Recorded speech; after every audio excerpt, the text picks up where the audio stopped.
is more than knowledge. Truth speaks to the individual in his or her entirety, inviting us to respond with our whole being. Benedictine monks have been teaching that way for the past 1,500 years. And here at St. Vincent, since our founder, Boniface Wimmer, who we're celebrating his 200th birthday this year, since his coming to St. Vincent 163 years ago, Benedictine monks have been following that educational philosophy in this place. So we're very proud of that. And Wimmer charged us to teach what is necessary, then what is useful, and what is beautiful. And we do that here. We have very strong major programs. Programs in biology, chemistry, physics, engineering, mathematics, computing, as you know. Very, very strong programs. But we combine that also with a liberal arts foundation. So students take a 60 to 61 credit core curriculum, which includes courses in English, history, fine arts, modern and classical languages, the natural sciences, mathematics, philosophy, theologies, and the social sciences. So students take a very wide variety of courses, and we feel that this is the best foundation on which to enter the global marketplace today. As you know, the times have changed, and the times where a graduate might leave here and do the same job until they retire, those days are very much over. Today, even if a student and a graduate were to stay at the same company, chances are their job description will change dramatically over the course of 10 years, let alone a career. So we need to prepare our students to be ready to adapt, to be ready to change, to be ready to meet the challenges of the next generation. And we feel that our liberal arts foundation, our core curriculum, combined with our very strong programs within the major fields of study, are the way to educate students. And we're not alone in that. Luckily, editorials in the New York Times this week and for the past few years have really shown that this is the way of education that most scholars are saying is the best, and most employers are, most importantly. We have a first-year seminar program, and we're in the process of scheduling, looking at each individual student and designing a schedule for them for the fall semester. We will do those schedules. The chairpersons of each of their departments will do their schedules in the next couple weeks. They'll be in the mail to you in about mid-July. You'll receive them. On the top of that schedule is going to be a faculty advisor's name. And this is very critical because, again, here at St. Vincent, one of the things that we pride ourselves in is, again, individual attention to the students. And every student has a faculty advisor. That is a faculty member who they can go to with any questions, whether it's career-oriented or problems with classes or advice. And most importantly, scheduling for the next semester, making sure that they're on the right track for graduation, fulfilling all the requirements, and also fulfilling what their career objectives are.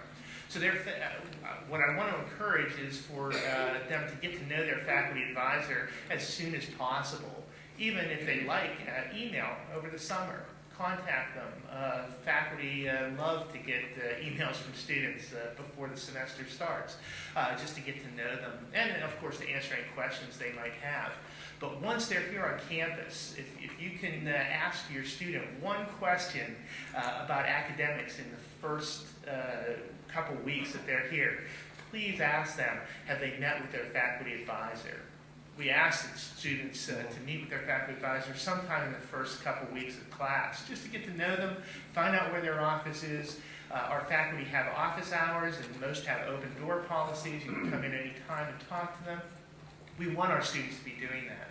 We strongly encourage that. So ask them, please, have you met with your faculty advisor? Have you seen them? In October, they'll be receiving midterm grades. We do that via computer on our web registration system.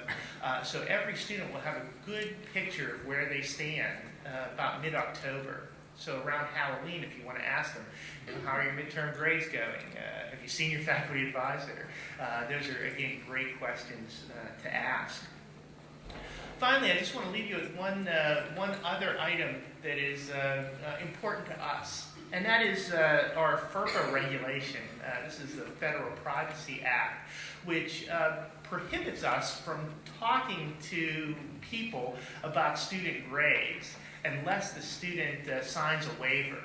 At 11:30 today, in another session, students will be getting that waiver form, and we ask them to sign off on that form and tell us who we can talk to about their grades. So if you as a parent or loved one call into an academic advisor, we have to check that form and make sure that the student has released us to talk to you about their grade information. If they don't sign that form, and if we don't have that release, we're not permitted legally to talk to parents about the grades. So you might want to check with them today and make sure that they signed that form and have you listed as a person that we can talk to. Again, that's very important to us. We do want to have that line of communication open. Well, I'll be very happy to take some questions, any questions you might have about our academic program. But first, I'd like to introduce to you our Associate Dean of Studies, Ms. Sandra Quinlevin, and she will talk to you about some of the support we offer students here at St. Vincent. Good morning. It's a pleasure to see everyone in such a nice, large, friendly group. It's great to see this. In just 2 short months, your sons and daughters will be arriving on campus and they will be college freshmen. It will be a very exciting day. And when they come, I know that you have high expectations for them. You want them to succeed. And you also have high expectations from us at the college. And that's good, because we also want your sons and daughters to be very successful. That's why we chose them to come to St. Vincent College. We saw their potential, we saw their promise. So we put together a great academic support system that we feel is a way to help students achieve their academic goals. Sometimes, however, you'll know that your independent sons and daughters may be a bit resistant to reaching out for help and assistance. So what we try to do is we get the word out, we tell them about the services, and as they grow and mature in their days here at St. Vincent College, they soon realize that taking advantage of these support services is to their best interest. And also when they talk to the upperclassmen, the upper class students will tell them that if you want to be successful at college, you must work together with other people. You really can't get information in college and be successful at college if you do everything on your own. You want to take advantage of the expertise here on campus. So we do encourage our students to do this. First and foremost are our faculty. I call them the gems on campus because they are the individuals who will be shaping your sons and daughters' minds over the next 4 years. So as Dr. Smetanka said, first and foremost, they should get to know their faculty advisor. The second individual they should get to know is their classroom professor. For every class, they should get to know that professor, get to know what the expectations are, get to know what classroom etiquette is appropriate for that particular class. And they do that by looking at their course syllabus. Every professor will give a course syllabus out on the first day of class, and you can consider it a contract between the professor and the student. It lists every single rule, every single due date, it lists what percentage points are given to certain papers, so students should read it from cover to cover, just like their Bible. It's a very important document. I always tell students, and I always tell this to parents, that if you can send anything with your son and daughter to college, or if you could bring one item to college, please bring a big calendar, a big month of August, September, October, November, and December. Not just the little planner, those are great too, but you can print out a large copy of every month. And I like to envision students after their first day of class going back to their dorm room and looking at each syllabus and taking those test dates and transferring them from the syllabus to their calendar so that they know on September 20th, their first religion paper is due. And they know on September 18th, they have their first chemistry test. So they put all of the important dates and commitments on their calendars, even if there's things at home that they need to attend to. Maybe there's an anniversary party coming up in your family that they would like to attend. They need to put that on their calendar. Many of you will have student athletes. They need to put that on their calendar as well so that they know what their expectations and commitments are for the entire semester. They really do need to plan ahead. If during the course of, well, let me back up. In addition to their faculty advisor, their classroom professor, they will also eventually get to know their department chairpersons and their school dean, Brother Norman. He's a great resource, and you saw him briefly this morning, and I hope you get a chance to talk to him today. These individuals will help them with letters of recommendation. They'll recommend them for jobs. They'll recommend them for internships. So as they approach their sophomore or junior year, they will get to know their department chairpersons and school dean more closely. The second area of academic support is peer tutoring. And every semester, Mrs. Picky Smith puts out this document and gives it to students, in particular freshman students. It's put into their St. Vincent mailbox. And it's also available online at the SVC intranet. And it's a wonderful service we offer to students, freshmen through seniors. They can go see an English tutor. They can go see a chemistry tutor. They can go see a biology tutor. They can go see a math tutor. They can go see a computer science tutor. And they can work together with the tutor to improve their skills in a course. The Boyer School in particular lends itself to group learning, collaborative learning. You can't do well in science unless you talk about it with other students. You can't do well in math unless you think and contemplate about your problem sets, not just by yourself, but with other students. And the same thing with computer science. You need to talk about their problems in order to come up with a solution. So peer tutoring is a wonderful way for your students to be successful. Much of the tutoring takes place in St. Benedict lobby, right where your students live, so there's no excuse not to go to tutoring in the evening. The third area of academic support are our general academic advisors. Dean Alice Kaler has a staff of 5 individuals, including myself, that are here to offer general academic advising in the area of study skills, for instance, such as how to take a test, how to get the most out of my textbook, how do I budget my time. Many of your sons, well, I should say all of your sons and daughters are very bright, and they probably could get by with maybe just a little bit of study before an exam or a test. So it's a shock sometimes when during their first week of class, they will have a biology and chemistry test, a placement test, a test to kind of see where they stand within that course. So they might get that first test back and not do as well as they had hoped because they didn't prepare well enough or they didn't know what to expect. So we can help with that. We can help them budget their time, look at what they need to do, and get it done more efficiently. So general academic advising. We can also help just answer general questions on where do I go to get this information? I got a poor grade from an exam or assignment. I'm not quite sure what to say to my professor. Could you help walk me through that? We can definitely help with that. We have a system at St. Vincent that we use for freshman student in particular, but we also use it for upperclassmen called an academic warning system.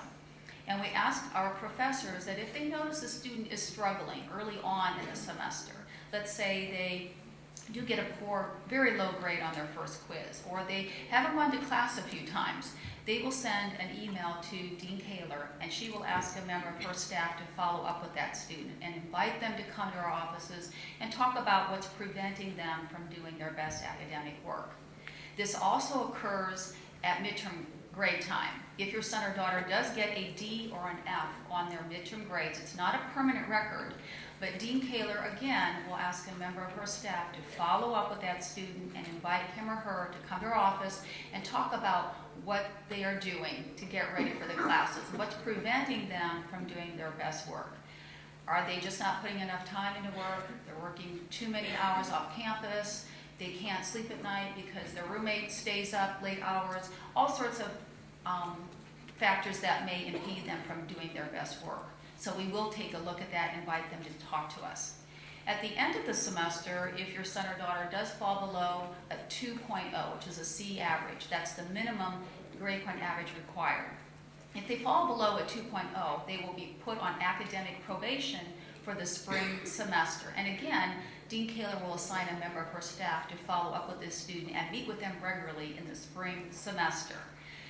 Don't panic too much yet. It's only one semester, but we try to be very preventative and catch trouble areas early on. So in the spring semester, we work with the students, we meet with them, and we try to make sure that they have a successful year by the end of that first year of college. If they do fall below a 2.0 at the end of their first year, there are consequences. They can lose some of their financial aid. So be very supportive of your sons and daughters, but be aware that if they don't maintain a 2.0 average, it does impact their financial aid. And I should also say that if they fall below a 2.0 for the spring semester, if your son or daughter is a student athlete, they would not be permitted to participate in the sport. If they were elected to a student government office or they became a club officer, they would also not be permitted to participate in this activity. So we try to be very preventative and help students be very successful in their classes so that this does not happen. The fourth area of academic support is under the area of academic accommodations. And your son and daughters have this brochure in their packet. But I am responsible for coordinating the academic accommodations for students with disabilities on campus. So if your son or daughter receives services in high school under the Rehabilitation Act or the Americans with Disabilities Act, please see me later on today. I'll be available at lunchtime and also available later in the day. Students with accommodations must do the same work as every other student on campus, but there are additional support services in place in order to help them achieve their academic goals. I don't have a top 10 list for student success, but I'd like to share my top 4 list, and I call it the 4 Ps.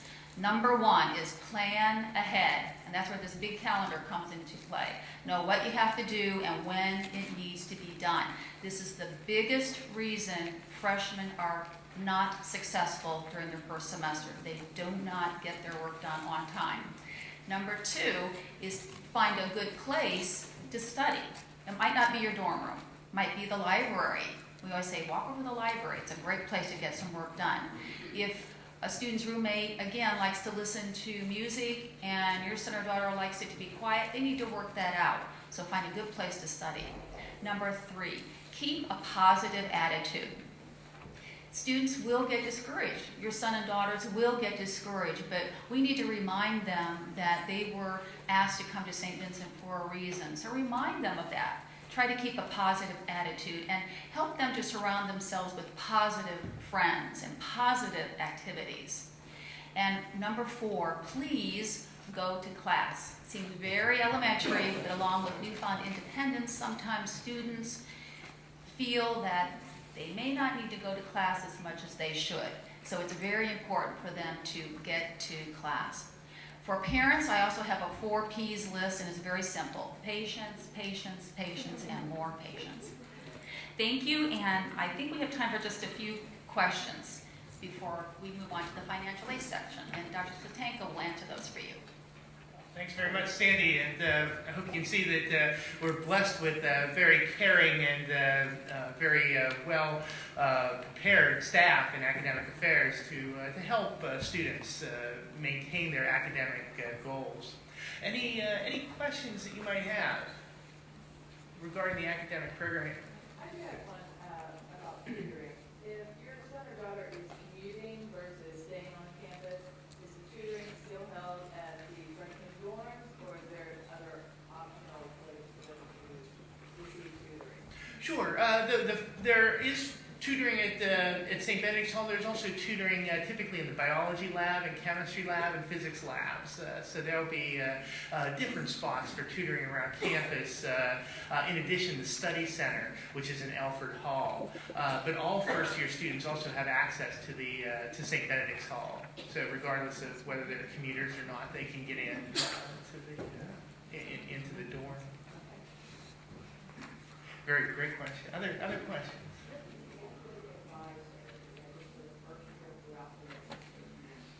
Oh, excellent. The question is about the academic advisor. Most students keep the same academic advisor throughout. Some departments will switch and have a first-year advisor, a second-year advisor, a third-year advisor. So it depends a little bit on the department, but by and large, it's the same faculty member.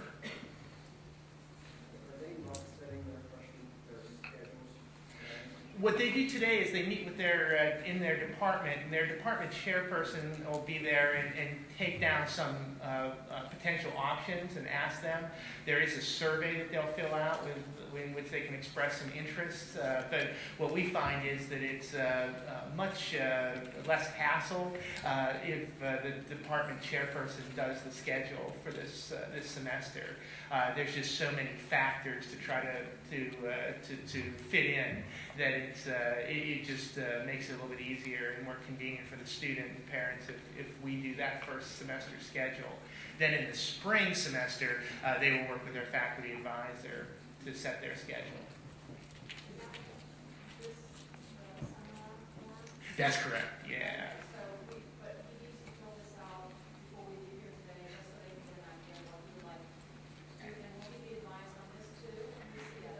Absolutely, yes, yeah. They'll be filling that form out in their departmental meetings.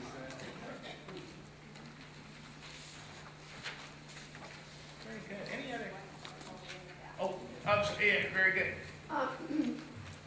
You said for the second semester they'll have to work with their faculty advisor for scheduling. Is it an online scheduling sort of thing, or is it one-on-one and you have to fill out paperwork and turn it in somewhere? Very good. There is a one-on-one meeting that's required. The student and the faculty member get together and they talk about their schedule. That can, depending on how prepared the student is, that can last anywhere from 5 to 10 minutes to several meetings that add up to hours over the course of a couple of weeks. It all depends on how prepared and how sure the student is on what classes they want to take. But we meet individually, the faculty advisor and the student. Then the faculty advisor will clear the student, and that's pushing a button on the online system that allows the student then to get onto the online system at their assigned time and register for classes. So we do have an online system, but to be able to be authorized to use it, you have to have your faculty advisor clear you for that. Once they receive their schedule, is there a time frame where they need to actually get their books?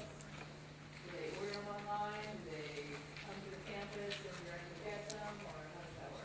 Excellent. We have a couple of different options. I know you can pre-order the books, so the books are here in the bookstore, just in a bag with their name on it, and they can just come in and pick them up. There are other options, of course. They can come in and buy them in the first few days. We do ask the students to get the books as soon as possible because most classes starting on day one are going to have reading assignments. But there's a little bit of a leeway in there. And the bookstore does have very convenient hours. And that online system where you pre-order the books is very convenient. Many of our students are taking advantage of that. Excellent. Laptops. Yes. What's the direction of laptops? Oh, very good. Our information services department has a specification sheet that will give all of the necessary connectors that students should come with for Ethernet. We don't really have a policy, a fixed policy on what type of computer a student brings, and in fact, some of our students don't even bring computers. We have labs, public labs available in the library and the study center and in the dorms for students. So we don't have a fixed policy on a particular type of computer, but we do have specifications for what kind of connectors they need and such.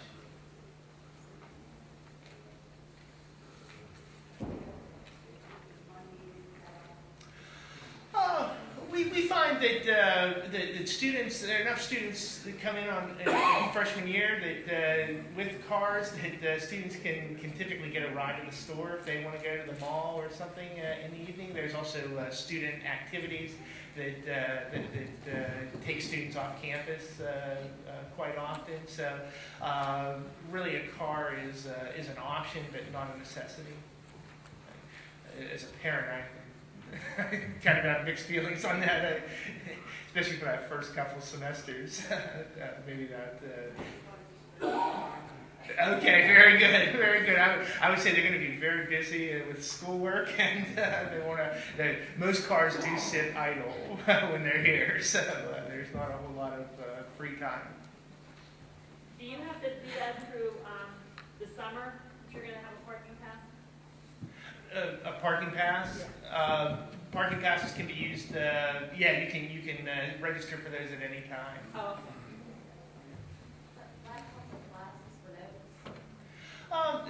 Most faculty do not mind if a student uses laptops in class. Some do. Some will not allow laptops in class because they find that students are doing more internet browsing than note taking.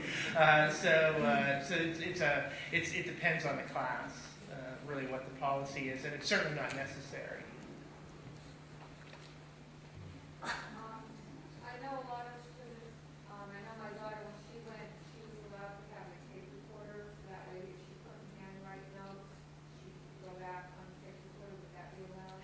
Excellent. Well, certainly Ms. Quinlivan can talk about the different accommodations. If a student is, if that's a recommended accommodation for a learning disability, then absolutely. And most faculty, even if it's not, will allow it. It just depends on the faculty member's preference, whether they allow tape recorders or not. And certainly if it's an accommodation, they will. I think we have time for one more question. There is it. Oh. Concerning the work study program, will the students be directed to the same time and where to apply for the jobs? Oh, very good. I know the next presenters will talk a good bit about work study, but we are coordinating work study jobs through our career center. So there is a kind of a one-stop shop, if you will, for finding work study positions, and they will be told in their financial aid how much they're able to work, how much work study funds are allowed for them. Excellent. Well, thank you very much. Again, if you have additional questions, we'll be around during lunch and be happy to answer any of them. Thanks a lot and have a wonderful rest of the day.